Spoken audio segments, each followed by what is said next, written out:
अभी रिसेंटली आपने दानिश सिद्दीकी का नाम सुना होगा। बहुत सारे केस हैं पर एक दो केसेस में लूंगा। उनको पुलित्जर अवार्ड मिला था। कईयों को मैगसेसे अवार्ड मिलता है, कईयों को पुलित्जर अवार्ड मिलता है। ये किनको मिलता है? कहने को तो वो तो रॉयटर्स जो है न्यूज एजेंसी, उनके रोल पे थे। रॉयटर्स एजेंसी, आपको पता होगा, कुछ दिनों पहले एक एडिटर्स के लिए उन्होंने एप्लीकेशन इनवाइट की थी हिंदुस्तान से। उसमें जो कंडीशंस थी वो ये थी कि he should be anti Modi. मतलब उनका मकसद क्या है, that can be predicted from the format of the application to be filled up for joining that organisation. वहां उन्हीं इंसानों को, उन्हीं जर्नलिस्ट को या उसी पत्रकारों को शरण मिलती है या नौकरी मिलती है जो देश के खिलाफ हो और मोदी के खिलाफ बोल सकते हैं। और उनका पास परफॉर्मेंस क्या रही, मतलब जो जर्नलिस्ट है, जो पत्रकार मोदी के खिलाफ बोल चुके हैं और देश के खिलाफ बोल चुके हैं, जिनका एजेंडा ही एंटी मोदी एंटी नेशनल हो, उनको वो अपने रोल पर लेते हैं।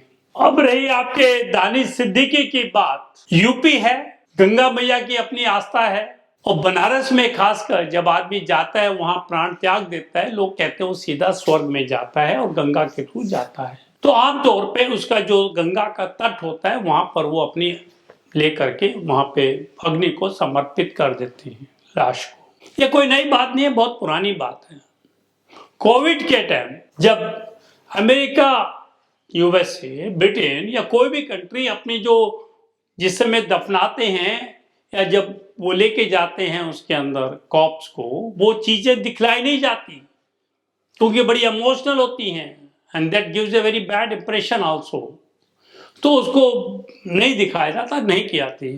परंतु इस दानिश सिद्दीकी ने उस पर्टिकुलर फोटोग्राफ्स को राइटर में छपवाया और all over the world publicity करी कि साहब इस देश के अंदर, जैसे कि वो इस देश का वासी नहीं है, he is not the citizen of this country.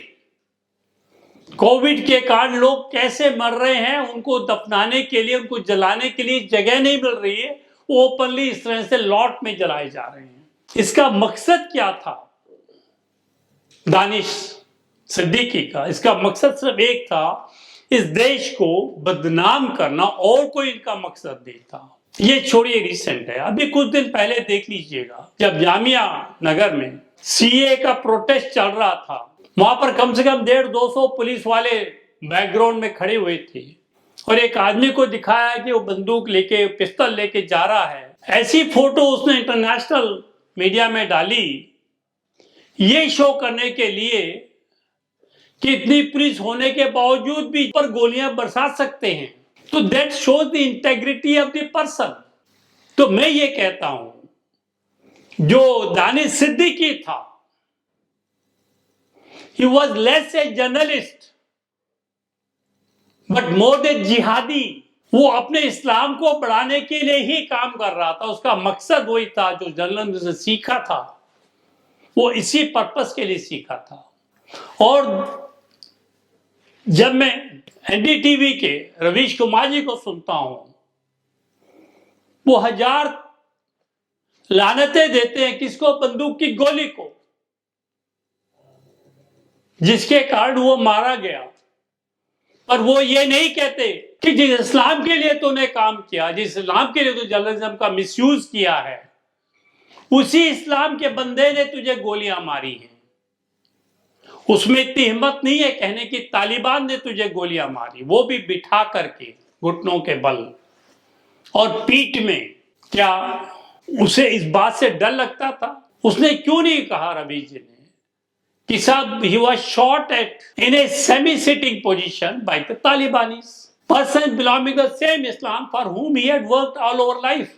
अब मुझे नहीं समझ में आता कि उसकी मौत के बाद उसको 72 नूरें मिलेंगी या नहीं मिलेंगी, उसको जन्नत मिलेगा या क्या मिलेगा।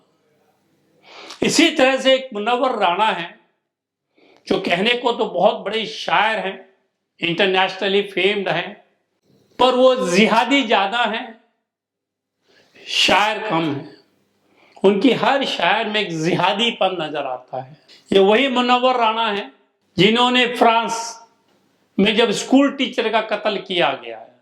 फ्रांस में right to speech is the very fundamental right, उसको बहुत अहमियत दी जाती है। वहां बच्चे को बताया जाता है कि तुम सब कुछ कह सकते हो, तुम्हें पूरा अधिकार है अपने बोलने के ऊपर।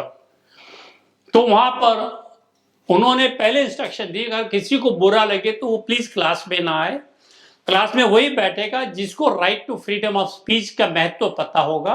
और उन्होंने कार्टून बनाने के लिए कहा था। और ये लड़का जो क्लास में बैठा हुआ था उसने बाद में आगे उस टीचर का सर कलम कर दिया। तो तुम्हारे मुनव्वर राणा जो हैं इस बात को सही ठहरा रहे थे। अगर एक टीचर ने बच्चों को कार्टून बनाने के लिए कहा, उनके अंदर हिम्मत जुटाने की उसने कोशिश करी कि तुम्हें सच बोल सकते हैं चाहे वो कितना ही कड़वा क्यों ना हो, इस बात के लिए क्या उसका सर कलम कर दिया जाना चाहिए? ये विचार है मुनव्वर राणा की, ऐसी जिहादी सोच है इनकी। कुछ दिन पहले जब पलवल के पास इंसिडेंट हुआ था, कुछ लड़कों का जिसमें कुछ मुस्लिम भी थे हिंदू भी थे, आपस में झगड़ा हो गया था। तो झगड़े में दोनों को चोट लगी थी और ये महाशय जो हैं आपके मुनव्वर राणा ये कहते थे ऐसी अक्यूज को तो बाहर ले जाकर के जंगल में गोली मार देनी चाहिए। या जिहादीपन से इसका कौन सा कम है? और अब सब बात छोड़िए, अभी इनकी एक लेटेस्ट जो इन्होंने स्टेटमेंट दी है कि अगर योगी आदित्यनाथ जी दोबारा सीएम बन जाते हैं तो मैं यूपी को छोड़ करके कहीं चला जाऊंगा। पहले इन्होंने कहा था मैं छोड़ने के विचार कर सकता हूं, फिर कहा था मैं कलकत्ता चला जाऊंगा। और वैसे भी ही बिलोंग टू रायबरेली, परंतु रायबरेली में रहते नहीं है। तो मैं तो ये इनसे पूछता हूं कि योगी जी वहां पर दोबारा सीएम बन जाएंगे, तुम्हारी सेहत पे क्या फर्क पड़ जाएगा? तुम्हें इतनी चुभन क्यों हो रही है? अगर तुमने छोड़ना ही है यूपी तो बेटर आप पाकिस्तान में चले हो जहां सब आपके भाई लोग हैं। वहां कोई हिंदू आपको नहीं मिलेगा, उनमें आराम से रहिएगा। यहाँ क्यों रहते हैं हिंदुओं में आप, जब आपको हिंदू इतने बुरे लगते हैं? इस टाइप की अगर इनकी मेंटेलिटी है तो हम क्या कहें इनके बारे में? ये जो भाईचारा है, तो भाई तो ये आपस में एक दूसरे के चारा है, हम लोग बन जाते हैं जैसे आपके सामने हैं दोनों केसेस में। ऐसे लोगों का माइंड सेटअप इतना गिर चुका है कि उससे देश के ऊपर रोज कोई ना कोई नई समस्या आ रखी होती है। तो अगर कहें ऐसे लोग जो कि वैमनस्य बरसाते हों, दो कम्युनिटी के अंदर आपस में मतभेद पैदा करते हों, डिस्क्रिमिनेशन करते हों और दो कम्युनिटी के अंदर झगड़ा पैदा करने की कोशिश करते हों, तो उनके ऊपर तो देशद्रोह का कानून लगना ही चाहिए। 153 दफा उनके लिए बहुत छोटी है, क्योंकि वो नहीं चाहते कि हमारा देश जो है शांतमय जीवन जिए और देश तरक्की करे, आगे बढ़े और कंस्ट्रक्टिवली काम करे। इसके अलावा बहुत सारे ऐसे नाम हैं, अयूब राणा देख लीजिएगा, उसका भी वही काम है, जितना इस देश को बर्बाद कर सकता है, बदनाम कर सकता है, वो करने की कोशिश करता है और यहाँ की फोटो लेके बाहर जाकर के इंटरनेशनल मीडिया में डालता है ताकि देश की बदनामी हो।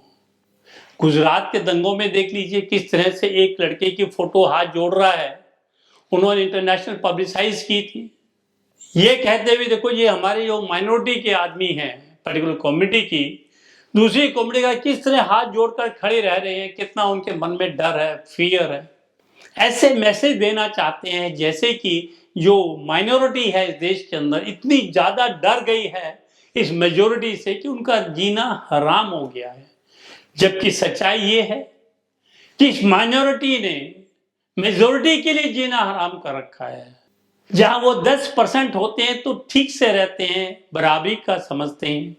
जहां 20% से ऊपर होना शुरू होते हैं वहीं ये हिंदुओं को तंग करना शुरू करते हैं, उनको बहन बेटियों में छेड़खानी करते हैं, घर के आगे बदतमीजी करते हैं, दारू पीते हैं और मीट के चाके डाल देते हैं उनके आगे और लड़कियां उनकी फगा के ले जाते हैं, उनके मंदिरों में तोड़ फोड़ करते हैं, गाली गलौज करते हैं, ऐसी हरकतें करते हैं कि ताकि वहां से चले जाएं। अपने मस्जिदों में इतनी जोर से अजान देते हैं लाउड स्पीकर लगा के लंबे लंबे कि लोग मजबूर हो के जो दूसरी कम्युनिटी के लोग हैं हिंदू, वो सब वहां से छोड़ छोड़ के धीरे धीरे पलायन कर जाएं।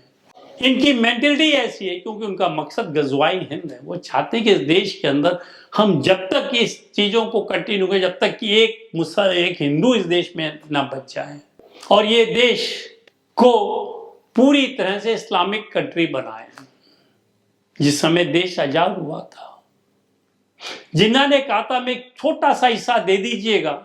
अगर हमारी सरकार अब भी नहीं चाहते तो कभी नहीं चाहते कि इस देश का जो 80% हिंदू था वो एक दिन जीरो बन जाएगा। ठीक उसी तरह से जैसे कि आपका पाकिस्तान के अंदर और जैसे कि वो आपका बांग्लादेश में बन रहा है, जैसे अफगानिस्तान में बना है, ईरान में बना है, सीरिया में बना है, हर जगह बना है। और this is the most appropriate time कि किसी तरह से, जिस तरह से उनकी जनसंख्या बढ़ रही है और हिंदू की जनसंख्या घट रही है, तो in the normal course of time also they will try to overpower the Hindus and will be able to convert this country into Islamic country.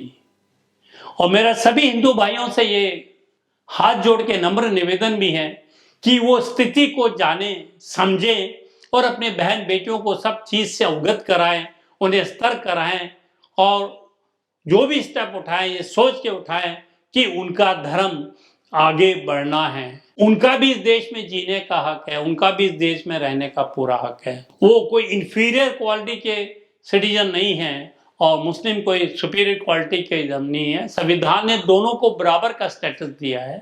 There is a equality, ठीक है, without any discrimination, caste, creed, religion और language. Thank you very much. अगर आपको मेरा bite अच्छा लगा है तो प्लीज़ शेयर करें। आपके समय देने के लिए मैं आपका बड़ा धन्यवाद करता हूँ। मैं SD बिंदलेश, एडवोकेट फ्रॉम दिल्ली। जय हिंद।